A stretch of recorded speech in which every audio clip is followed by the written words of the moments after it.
Hello, ladies and gentlemen, and welcome to the very first Tigers Talk Rugby. We're happy to be here. Before we get started, I would like to thank Tiger Vision for providing us with the facilities and the equipment and letting us be in their recording studio. This is amazing. I know it's been a lot of work for me and CJ the last couple months getting this put together. So with that, I am Ethan Richards. And I'm CJ Bakle. And we are your hosts today. So joined by us, we have Hunter Dawsey, the president of the Clemson Men's Rugby Club. He's also the backs captain for the team, and this is his fourth year as a player with the program. Hello, listeners. How's it going today? I am excited to be here and excited to talk rugby. And alongside Dawsey is Tyler Doolittle, secretary of the Clemson Men's Club, and also a third-year player. Hey everybody, how's it going? I'm excited to be here, just like Dawsey. Let's get started. So with that, let's kind of let the audience know a little bit about us and about you guys. So my experience with rugby, I've been a part of the game formally as a player for about 7 years until I moved into being a performance analyst for the Clemson Rugby Club. I'm also helping out again this year with the program. It's a lot of fun. I love it. I've had a couple times where I went to the Bahamas and I just got to meet rugby people, and I ended up playing in a sevens tournament just for a charity. It was a lot of fun.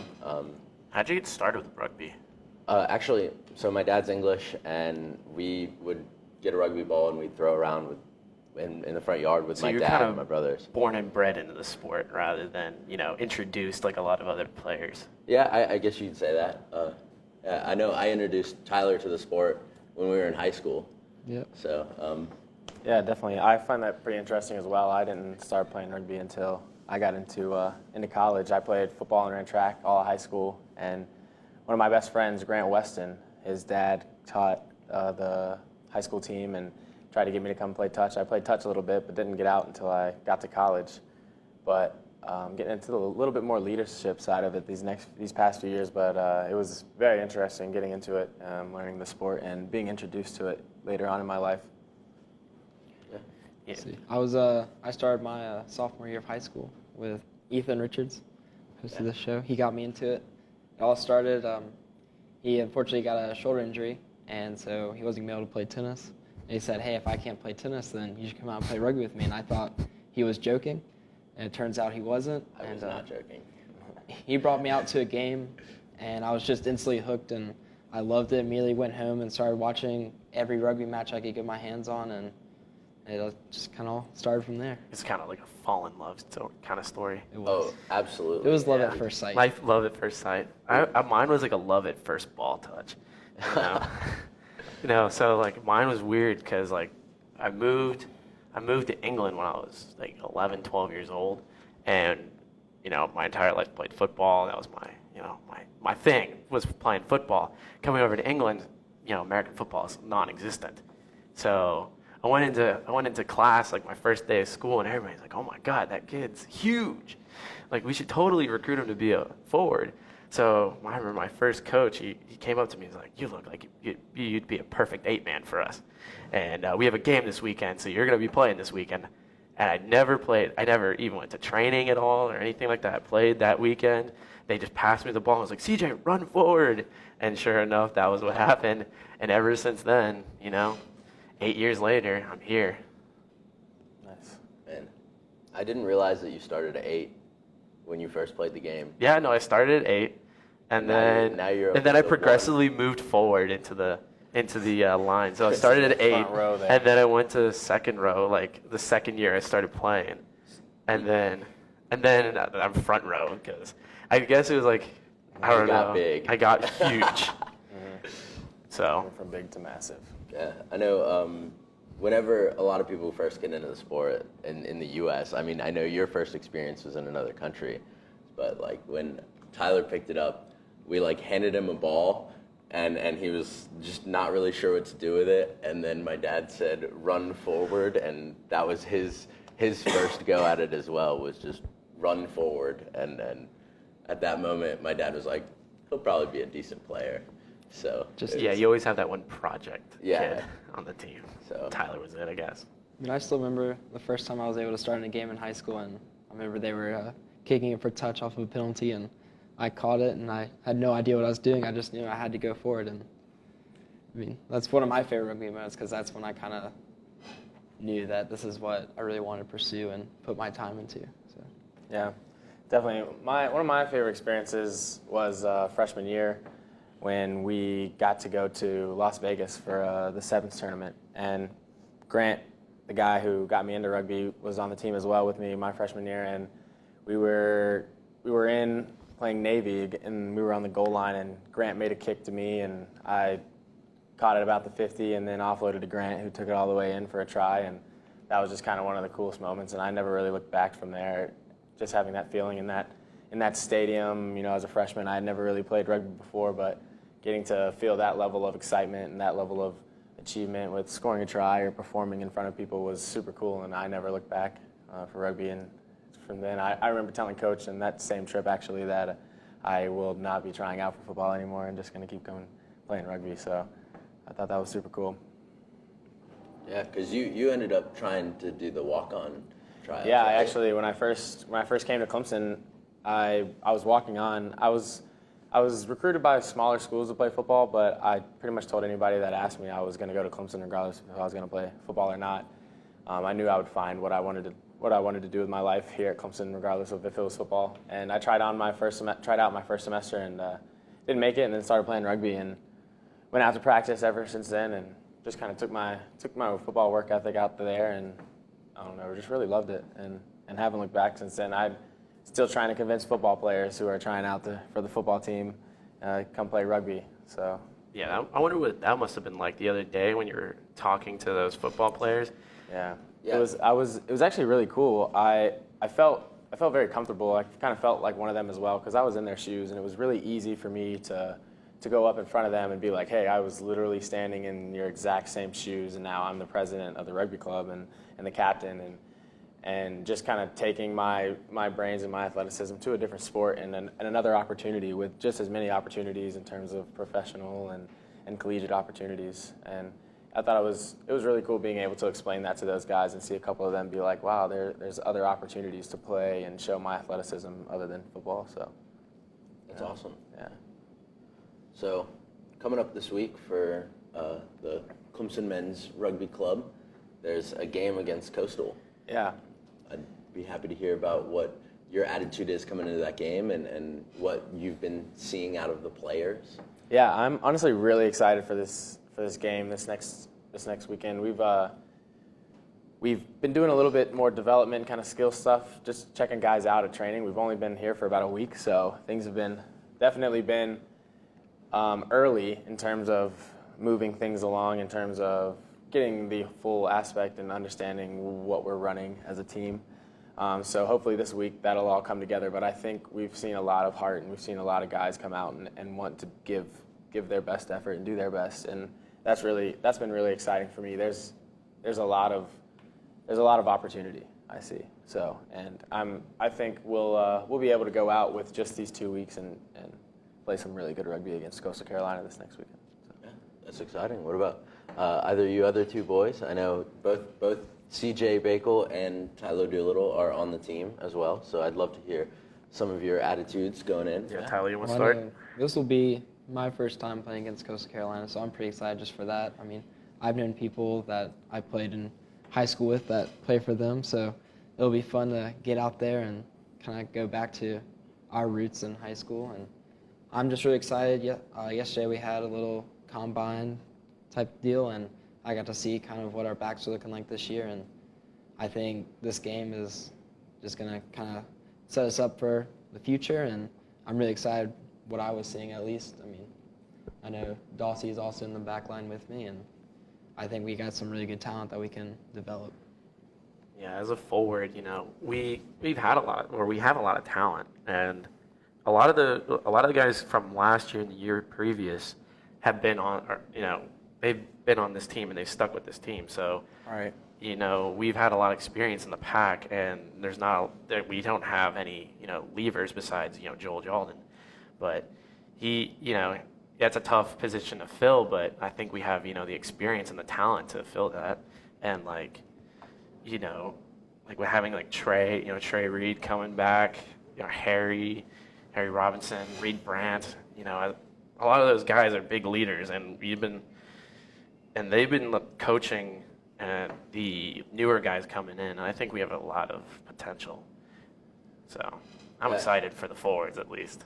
I myself, I went out to the combine and kind of walked around and got to see a lot of the people that were out there. And it was one of the most exciting things that I witnessed was just the amount of players and who had gone through years with Clemson Rugby, taking in some of these new guys who are coming in either as freshmen or I remember one kid said he had transferred from Mercer, and they took these kids under their wings, and it was led not just by the people who were in charge, but everybody wanted to be making the team better. So that was really interesting to see, and I think that sort of culture and development leading into a game in less than 2 weeks from the start of the semester for all these kids is a big thing, and I think it'll make a big difference. I think a great thing that seeing from yesterday and especially the last week in training is that even with the new guys, we're all, you know, there's a great team chemistry. We're all, you know, ribbing into each other, telling jokes, you know, messing around a little bit, as well as trying to stay like focused. So I think when we go out to Coastal Carolina, you know, we'll be a lot better like in terms of team chemistry than we have in the past. Because again, a lot of us, we've been together since, you know, it's freshman year, sophomore year, you know, been together for nearly 3 years. So. Yeah. So building off of that, Coastal Carolina, the end of this week on Saturday, is there a time for that already set up? There is a time set up. I'm not sure exactly what it is. I don't want to say the wrong time. The varsity team plays at 12 noon. Yeah. And then JV is at 2 o'clock. Okay. So 12 noon for varsity. 2 games on Saturday. We'd love to see anybody out there supporting the program, 12 o'clock and 2 o'clock. Moving on from that, you've got your first D1A match coming up. For those who don't know, D1A is the highest level of collegiate rugby currently in the country. It's made up of multiple different divisions or conferences. Yeah. And Clemson sits in the Mid-South, while Texas A&M is in the Red River Conference. So that's a cross-conference game, but it's also still very important to the D1A and where Clemson sits. Would you like to talk any more on that, Hunter? Yeah, I'm pretty excited to play Texas A&M. We got to play them last year in Texas A&M. That was a fun travel for everybody. It was a very good game. It was a tough game. They honestly had a lot more. They came out with a lot of fire, and that's something that I kind of want to make sure that we kind of get into is making sure we're getting into the right mindset before these games. But I'm really excited to play that game. They're definitely going to bring a good side, and we're going to have to work for it to play those guys. And hopefully with the 2 weeks and playing Coastal Carolina to set us up, we'll be ready. I'm excited for it as well. Last year, being able to go down there was a whole lot of fun, and I'm glad we're going to be able to host them this weekend and have them up here, especially with the football game going on the next day. It's our first D1A match, and it's a pretty early one at that, so it's definitely going to be a good benchmark for both teams, and I know I'm excited to see where we're going to be at when the time comes. A lot of our players that played last year, they were rookies then, and now this is their second year, and they've gotten definitely a lot better. So I'm just excited to be able to see the difference between where they were at last year at the same time and where they're going to be at now. See, when I see the Texas A&M, I love, playing this game because out of everybody we play, I think this is one of the most evenly matched teams that we play. Because last year, it was in Texas, under the lights, extremely hot outside, and it was a lot of fun. We're just, I don't know, it was just evenly matched. So having that competition was definitely a good thing for us because it kind of woke us up a little bit. And like Dawsey said, that fire that they started off with was, it was a real kick in our butt at the beginning. And we just kind of had to, we started slow, and then you had to kind of, build up to it. So I think it was a good game, and like having them come over here now, we should start like, hard early. Or we should start with that fire for sure. So, Because if we don't, then I don't want to lose at home, especially before the football game. We had to set a good example for the football team. Jeez. I know, especially for a lot of the new guys. I mean, this is their first D1A game ever, and I mean, I remember my first D1A game. It is a completely different pace, just physicality, and it's definitely just a wake-up call. And you kind of, for some people, it's when they realize, like, oh yeah, I can do this, and like, I love this. And for some people, they'll be like, man, this is... When was your first D1A game? My first D1A game? That was my freshman year against Lindenwood. Was it at Lindenwood or at home? This was at home, yeah. Yeah, that game was insane. Like, the first game we ever played, we had to play against, like, Nick Feeks and Chance, starting, prop for the USA, the Eagles currently. That's insane. I know, after mine, I just, like, that's just what I wanted. I wanted just more of that, like, physicality, that pace, because there's just nothing like it. When you get off, you're like, man, I just want more of that. So I know we had some rookies last year that were just, you could just tell after 20 minutes they were completely exhausted because they were just like, wow, this is insane. Right. And they just wanted more of it, so. I think the biggest thing coming into this game is the environments between travel, like after travel, is going to have a big impact. I think it's going to be easier for them moving here because playing in the evening here is going to be their schedules are going to be in the afternoon, in the middle of the day, and they're going to be like revved up, and they're going to like be actually energetic even with the travel experiences. I'm assuming they're going to fly. That'd be a long drive otherwise, but right. Even when they get here, the game's going to be a Friday evening match, and for them, that'll feel like a Friday afternoon. So I'm sure that'll be like a big deal for them, as well as that both Texas and South Carolina, for those who don't know, are very hot states. Like, you deal with a lot of the hot, and I know here it's more about the humidity. Yeah, the humidity is insane here, whereas like Texas, it was like dry heat.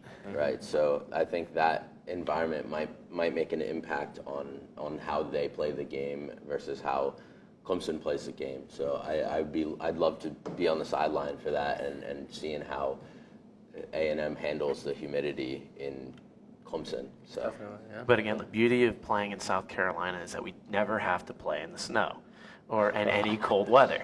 So like when we went up to St. Louis and played against Lindenwood in the snow, that was terrible. So that's why having Navy and Davenport come down here, Navy October 19th and Davenport November 9th. Having those two games, like those two teams, in the north coming down here is fantastic because I don't want to go up north and play in, freezing cold weather like we did either in St. Louis or Davenport. Yeah, Davenport was a cold game last year for sure. I remember Brooke had to, Brooke Hopkins, our trainer, she had to get an icy hot patch and she started putting them on my back just to keep warm.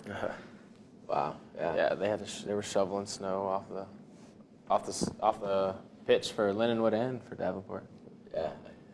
Those are games. I was going to say, that's a tough change when you're coming from South Carolina and you've been practicing and working and doing everything in what we consider cold weather, and then you discovered the real cold up north. Oh, yeah. So, yeah. Both those games were on turf, too. And Yeah, that was an extra terrible thing. So on top of that, I know we just touched on Navy on October 9th and Davenport. No, October 19th. October 19th, Yeah. me. And Davenport on November 9th. So those are both home games, which is exciting. So it looks like all of the D1A matches, everybody's coming to Clemson. So that's exciting. I'm sure that'll help a lot with the team's attitude for when they go into that game. They're not tired from travel or anything like that. For sure. Yeah, that's pretty exciting. I believe we do travel to Arkansas State next semester. But for the most part, we do play most of our games at home this year, and that's definitely exciting. I think we definitely play our best game at home. Yeah, for sure. Because every single time that a team comes over, we do pretty well. At least we start well. So like when we had Ark State, come to us last year, we dominated in the scrums. Like stuff, it's like the stuff like that. We're at home. I guess we must be a little bit more comfortable, a little bit more energetic, just because we train there. We're always there. Right. So maybe that might be it. But I'm excited to go to Arc State again, and then we have Life away next semester as well. Oh yeah, right. Life is away as well. But that's not too bad of a travel. Just going to Atlanta is only a hop, skip, and a jump. Yeah. Sure. So another game that I know Dawsey had mentioned to me and CJ has mentioned to me is not something that's set in stone, but they want to get a rivalry match in with University of South Carolina. So would you like to touch on what that means to you as a Clemson student? And That's pretty exciting to me. We haven't gotten to play them since my freshman year, I believe, was the last time that we played them. We beat them my freshman year, but they haven't wanted to organize a game with us necessarily these past few years, but it's cool to be able to play them again. And we see them in sevens a little bit, but we haven't got to see them in 15. So I'm excited that they've reached out to us and tried to plan to schedule something with us. Hopefully the next week or so we'll have that date worked out and should be set in stone. So that would be cool. Yeah, like whenever you have a USC, Clemson, anything, it's always going to be an event. Right. People love hearing that. People want to see Clemson play USC and anything. It doesn't matter what it is. Yeah, I remember. So I've grown up a big Clemson fan. My mother went to Clemson, and so about 6 or 7 years ago now, Clemson played USC at the Rack in Charlotte when that was around, and I know the stands were filled for that game, and it was loud, and there were a lot of people just cheering and having a good time, just because it was a big rivalry match. Even in Charlotte, it's not quite in the line between the two schools, but it's close enough for that to be a big deal. Right. So yeah. I know for me personally, it'll be exciting. It'll be the first time I get to play at University of South Carolina. So I know I got to see them just the year before I came to Clemson, and I got to see that match. So I'm excited. Hopefully that all works out because everyone loves a good rivalry game, and I think it just brings out the best in both teams because you just want to really put it to the other guy. Yeah. So we know our goals as a team, but we have the president of the club around. We might as well talk about a little bit of the goals about where this organization is going on in this organization and like what's going on in the future. So Dawsey, do you want to touch on some of the, I guess, bigger goals that we have for men's rugby, especially with like South Carolina and youth and stuff like that? Yeah, so there's been a lot of development recently between us and the Clemson Rugby Foundation to really expand our reach and our commitment to youth rugby and the ruggers in the area. So they've hired us. They've hired a youth developer they've hired a day-to-day operations developer to kind of help with these goals and these fundraising events for youth and stuff. So, who have they hired? Erin Gain, they have hired. So she's here to help the organization kind of bring everybody together and kind of help organize what we're doing and help the youth within the area. So I think that's a great thing. Picking somebody who's not necessarily involved in Clemson to be able to take in an outside perspective and look around in the community and say, hey, these are people who would love to grow youth rugby in the Clemson area or the Greenville area. And even when we started this podcast up, actually, we had gotten some contact from some people from Spartanburg who are involved with youth rugby out there who want to develop the game. And shoot, like you could see that it's starting up because like the Death Valley Sevens, the U13 team, they went out to Charlotte to play a tournament with Coach Marty, the women's coach, and they like stuff like that is insane for South Carolina, especially. Right, and that's stuff that you haven't really seen in the past few years, and now that the youth is starting to have these kind of opportunities. I know when I was in high school, I didn't play, but the only thing that was rugby in the area was Phil Weston's high school team, necessarily for Greenville. So that was it's cool to see all these opportunities opening up, and that's definitely where it needs to start in terms of expanding rugby. Is you have to start with the youth. You have to interest the youth and make them want to pursue rugby and make them think of rugby in something that's something more than just a sport that they play. It's a community. So that's kind of what the goal is between us and the CRF to really empower kind of the youth and make them want to continue to pursue rugby and teach others about rugby. Yeah, I love the idea of developing youth rugby in the entire, like, across the country. We had some Glendale coaches and come out from Colorado. They left their Major League Rugby program and wanted to come run a clinic in Clemson. And I know as a rugby fanatic, I didn't want to miss that opportunity to go and meet these people and see what they wanted to do. And one of the things they push for is for all of their players to mentor youth players and coach youth rugby in Colorado and through their program that they've developed in the last 15 or so years. And now, obviously, that was a successful way to do it because they're a professional rugby program. So that's an exciting way to do it, and I'm happy to hear that Clemson Rugby Club is getting involved with doing something similar. Right. That was a super cool opportunity to see them come and help us out and see kind of directly the impact that they can have. I know we kind of hear a lot about them and kind of what they're doing on that side and how much they've accomplished, but it was very cool to see in front just how much knowledge they have and how much rugby knowledge that they can truly pass on to a young person. While I learned a lot that day, I can only imagine how much they can teach to somebody who doesn't really know, who really knows nothing about rugby and is just starting to pick it up. So that's super cool. Those guys were awesome, and Yeah, you like that when we had that training session on Tuesday with the Glendale guys. We had like a bunch of rookies come out, new guys, and for some of them, it's like their first training session they ever have is with two professional coaches, and they were insane when it came to it. Like these focused, intense training drills, and then like again, some of these guys who have no idea how to play rugby, like never picked up a rugby ball in their entire lives. They're just kind of thrown in the deep end, but they're like picking it up. So Right. I thought it was strange to me that we were doing these like really fast-paced, focused, intense, detail-oriented like drills, but they were able to do it in such a way that these new guys had they were able to understand. They were able to understand it. Right. So like. Yeah, I thought it was very cool.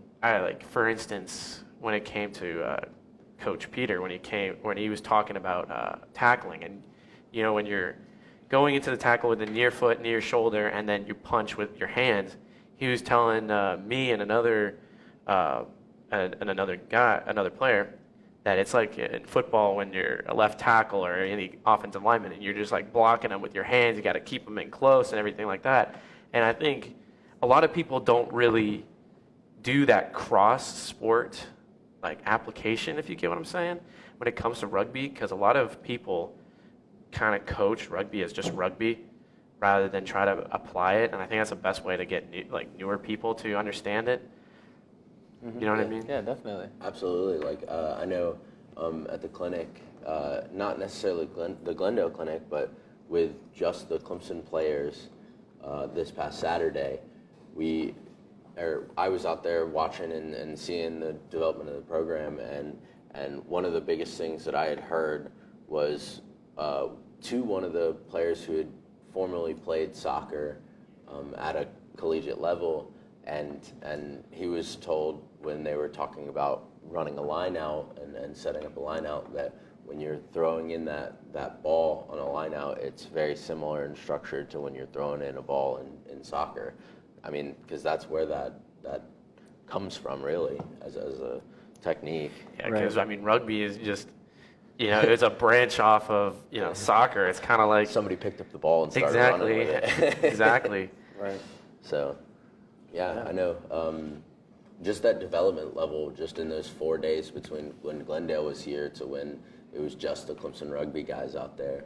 There was a lot of development. I know that probably comes from some goals set by players. So I'd love to hear some of the goals that the team has and let in a lot of the audience and the people interested in following Clemson Rugby. Like, I'd love to hear what some of the goals as a team are and some of the goals as individual players. Yeah, so just kind of the main goal that I've kind of set for the organization is just kind of made a benchmark of kind of where we are in terms of a lot of things like skill and culture and communication and support and participation between players and things like that, and kind of a baseline of where we're at. And I'm almost trying to measure these things monthly to just kind of see how we're improving, just to make sure that in each one of these categories we are seeing improvement and seeing different things, improvements in different ways and coming from different angles. And so that guys are doing different things, and we're expanding our organizations with our improvements, not necessarily just improving upon things that we're already good at or working at.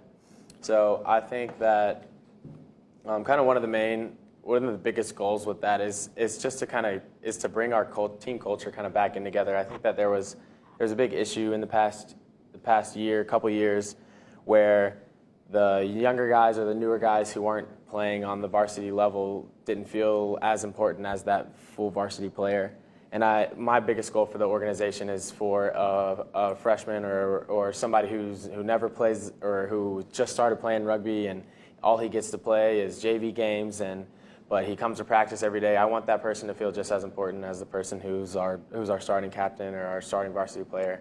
So that's kind of the biggest goal that I have for our organization is making sure that everybody feels like they're a part of the Clemson Rugby Club, and that's what you want to be a part of, and that's the ultimate goal is to just be a part and be in that organization and accept it together and as one. So Tyler, as a secretary, do you have any other organizational goals?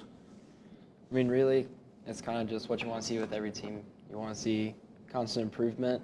I know a lot of people, they say this with every organization. It's just, even if they're not at the level you want them to be at, as long as you can see them improving day by day, I mean, that's going to make me happy to see people. I'm already seeing it in some of the rookies that just came out this last week. It's people that have never touched a rugby ball, and they're already making some smart plays. They're already looking for the holes in the line. They're looking for space, and they're attacking that space. And that just makes you happy as a player. It makes you happy as a leader on the team. And you know that in the end, that's what's going to make your team better, is just that constant day-to-day improvement. So, yes, that's been really good to see. I've been very, very happy with the amount of improvement that our guys have shown, the amount of application of what they've learned, and putting that in actual game situations where we were learning hands or we're learning to recognize space, and guys are actually doing it after we learned that. So that's been really cool to see. And then another organizational goal that Hunter and I have both been working on a lot is fundraising, especially for the Sure. club and for the CRF.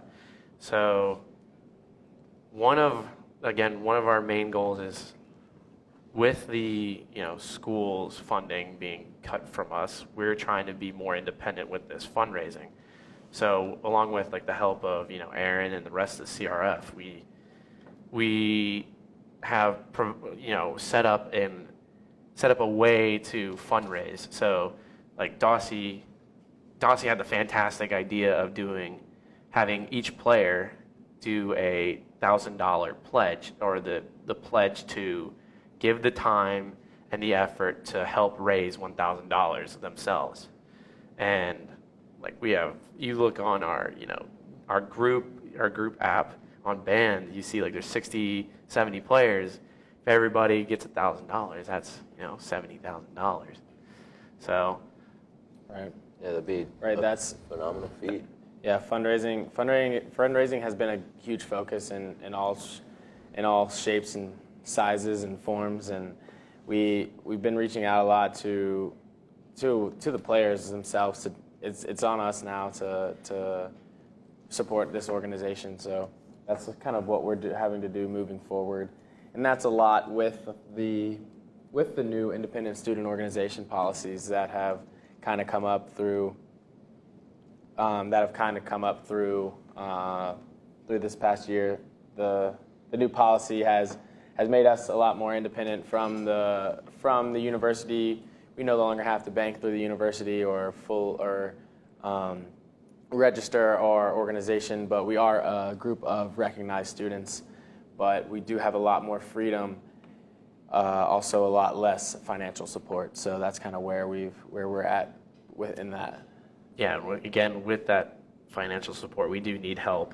It's not like we're totally, we're not totally fine, Right. but we do need that help. So, listeners, if you would like to donate to, the rugby club to help fundraise a little bit, you can just Google Clemson Rugby Foundation, and there's a donate page right there. Yes, I know right now the CRF is really huge on this, on a new campaign that they have formed. It's called the 2020 campaign, where every month a member of the CRF, which there's 1,000 of them, if they pledge $20.20 a month for the entire fiscal year of for 2020, that could potentially get like $270,000. So, $20 a month for the entire year. That's like, a meal and a couple drinks for somebody. So that'd be pretty insane if we could get $200,000. Right. But yeah, I mean, anything really helps. Yes. Definitely. So I think we've covered a lot of what we wanted to talk about with the Clemson Rugby program, with the game schedule and some of y'all's goals. I'm happy to hear it. So I'd also love to hear kind of what y'all's attitudes are when you look internationally. I know the World Cup's coming up later in this year, and we've had the Rugby Championship and some big shifts in the tables. So I'd love to hear some of y'all's opinions on that, because I know, to me, like when Wales takes top of the table, that as a half English American, that makes an impact on me and my attitude of the sport. This sport is insane. I've been telling this to everybody this last few weeks, that this sport is insane. Because the last couple weeks, I don't know what is going on. That's what I'm saying. Because you see Australia beating New Zealand, in the rugby championship by 21 points. And then all of a sudden the next week, it's like, all right, New Zealand's just going to casually win by 36-0. Yeah. What is this game? And again, you were saying New Zealand was number one for 509 weeks. 509 weeks. That was before Instagram was launched.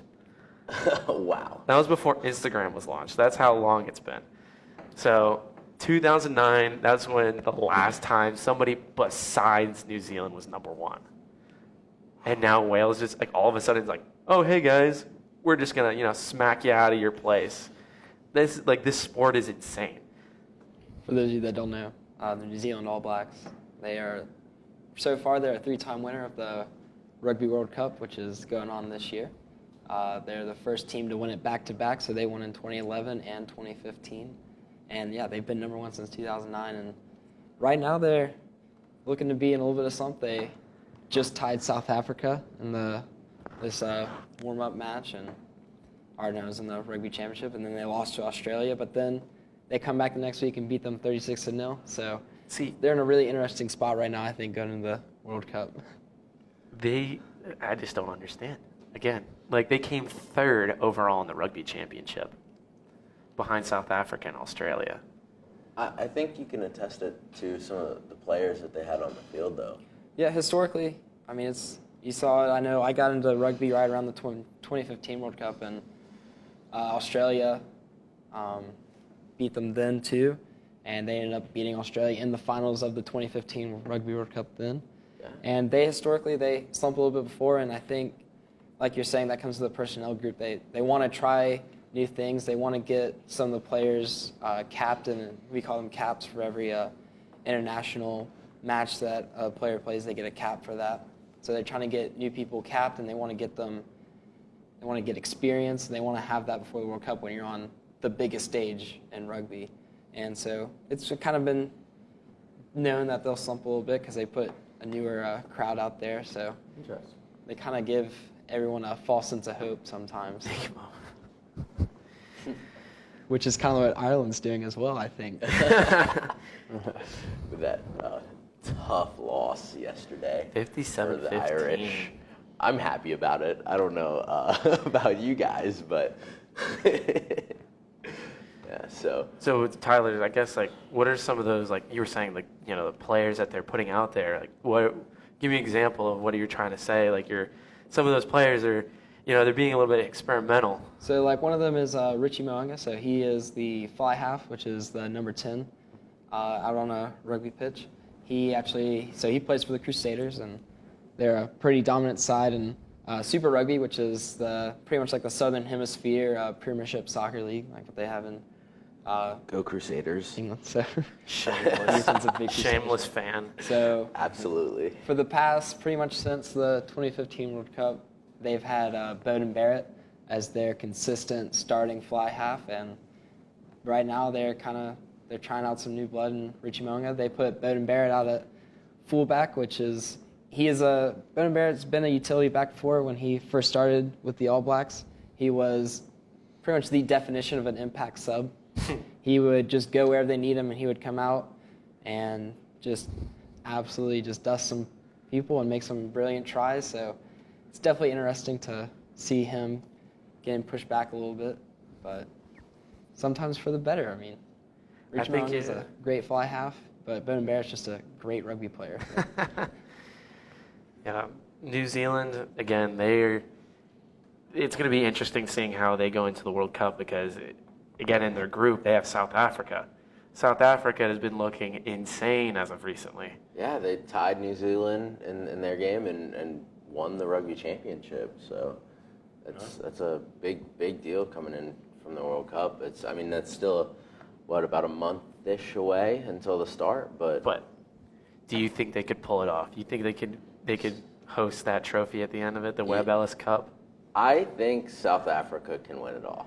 I will say that explicitly. I think so as now. well. Yeah? I think so as well, yeah. I know Tyler and I had been getting together and watching all of the South Africa games from the last couple of weeks, and either they show up really strong and they dominate for a good 20 minutes of the game and they lose it a little bit as they go through, or they just dominate. Like I really feel like as a team and as a group of people, they form a unit. They run as a unit, and I think you see that in their games whenever they're running structure. So that makes me happy to see too. Since 2015 World Cup, usually coaches will go through a World Cup cycle, so generally you hold on to a head coach for 4 years, see how he does after a World Cup, and then either they'll get fired then or move on to another coach, or you'll kind of renew them for another 4 years. And after the 2015 World Cup, they ended up going with a different head coach, and South Africa definitely struggled then. They were trying to implement some new policies, and they got a new head coach, what was it, 2 years ago? A year or two ago? Yeah, about that. And he's really bringing them into form. I mean, their match where they tied New Zealand recently, they just looked like they were a dominant team, and New Zealand was able to step it up in the second half and really kind of bring that game back. But for the first half, South Africa, that was their game to win. And so that's definitely exciting to see. They're always a great competition. They're one of my favorite Southern Hemisphere teams to watch. Their 9, Faf de Klerk, is just a fun player. He's a little guy, and it's always fun to see little guys making some huge tackles and some huge plays. So Yeah, he's a 9 just like you, right? Oh, yeah. What about that Herschel Yantis? You see him come off, like he gets his, first kind of start as a 9 recently. He was a sub for the tie against New Zealand, but he came on. He was an impact player. He scored the tie, kind of like the try to tie it up, and it was a beautiful try at that. It was a great effort from him, and he had some good support. And they really just have some. That's what you want going in. You want 2 solid scrum halves when it come off the bench. New Zealand, they have Aaron Smith and TJ Piranara, and that's just, you need to have a good, solid scrum half duo, and any team needs that. So So Yes. apart from those other, let's move to the the northern hemisphere. So Wales, like we said, was number one. England, England looks pretty good as well. Ireland, we've been teased so much about them. I can't tell if they're like. So yesterday, again, England played Ireland in Twickenham, and England just dominated. 57-15 was the final score. Although if you look at that game coming into half, it did not look like a dominant game from England. That second half is when things just took off for them. Ireland, we were saying earlier, Ireland was winning at the 30-minute mark. Yeah. And then all of a sudden, just like a flip, like a switch was flipped, and England just, we were talking about this earlier. We don't know if it was, and England was just turned on, or was Ireland turned off. We don't know what was going on. Yeah. But for me, the big thing to look for is is Wales going to take it all the way when it comes to the World Cup? They've been dominant since the Six Nations. They beat both England and Ireland this past spring. This past spring. There we go. And now they're coming in, and their pool, the only real competition in my eyes for them is Australia in that pool. And with how they've been looking, I think they're going to dominate. And I don't see why anything's going to change when you go from the spring and you slam it all the way through. You come into the warm-up matches and you're looking great. You take first, from New Zealand. That's a unfathomable in recent years. So do you think that they can be the next team to add a championship to their name? I think that they can. I've recently been watching most of my international rugby. I've been watching Wales, and I really like their play style. I like their team. I like how hard their guys work, and I think that with that and with the way that they're playing, I think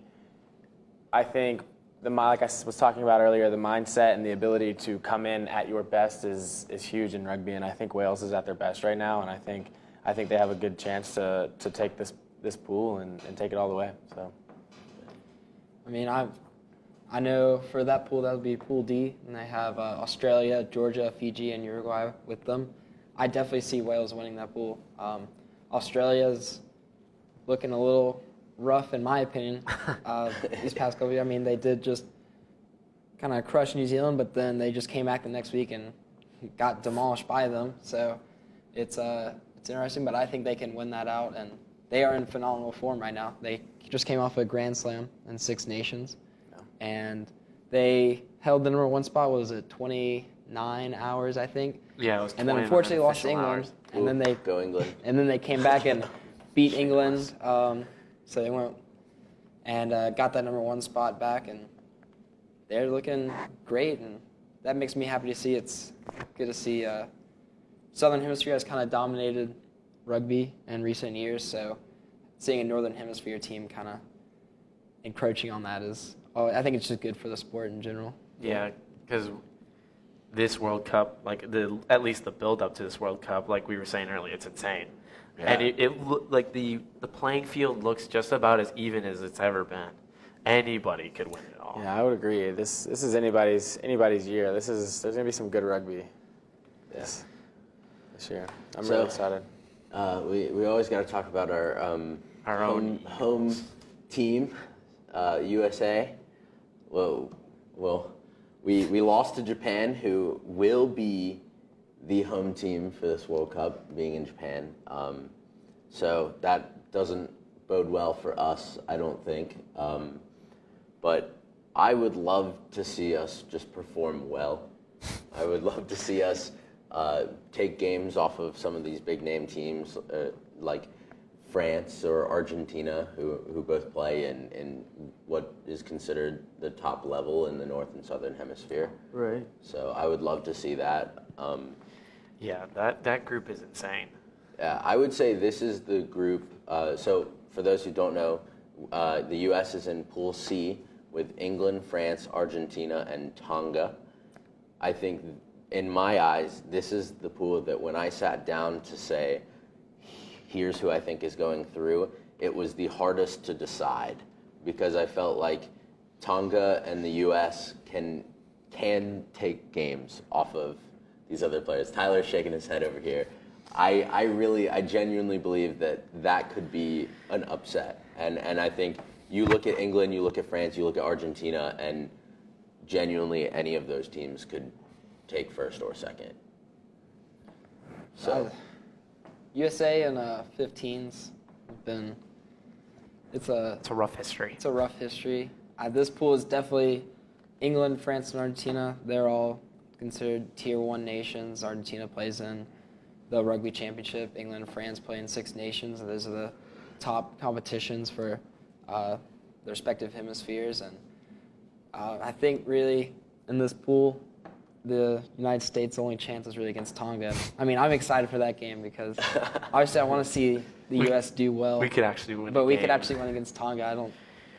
I just don't see us realistically beating anyone else in our pool. Sadly, it'd be sad. fantastic if we could beat England, France, and Argentina. And now this is 15s. We're not really going to talk about 7s right now, but that's a totally different game. And Yeah. U.S. kind of is good there, but in 15s, it's just that's some really tough competition. France is finally looking kind of back in form. They recently went 1-1 against Scotland, so they beat Scotland. Was it 2 weeks ago? And this most recent game, or last week, and I think yesterday they played them again, and they lost in a pretty close game. So France is looking better than they have in recent years, and England is coming back from their weird little mid-World Cup cycle slump, and with their absolutely destruction of Ireland. And Argentina is just The Jaguares. Jaguares Part 2. that's a tough physical team. Yeah, they play hard rugby. They play with an extremely hardworking mindset, and I mean they had a really close game with South Africa in one of their more matches, and South Africa is definitely a World Cup contender. So, the United States is going to be in a rough spot. So, any final thoughts from anybody for their world rugby predictions in the next coming weeks or months that they want to touch on before we wrap things up? I don't know. Are we getting into our pool predictions now, or is it just kind of in general? Well, I think we're going to move into doing like full-on pool predictions and whatnot as the Rugby World Cup comes closer. So we might have to have you back on if you're that eager to share. Eager. So I guess on that note, thank you for listening to Tigers Talk Rugby. Once again, I am Ethan Richards. CJ Bakle. Tyler Doolittle. We had as our guests. Tyler Doolittle. There you go. And Hunter Dawsey. And hopefully you can tune in next week where we might have some of the women's rugby team here with us to join us. So thank you very much. Yes, thank you. Thank you for having me, Ethan. Thank you.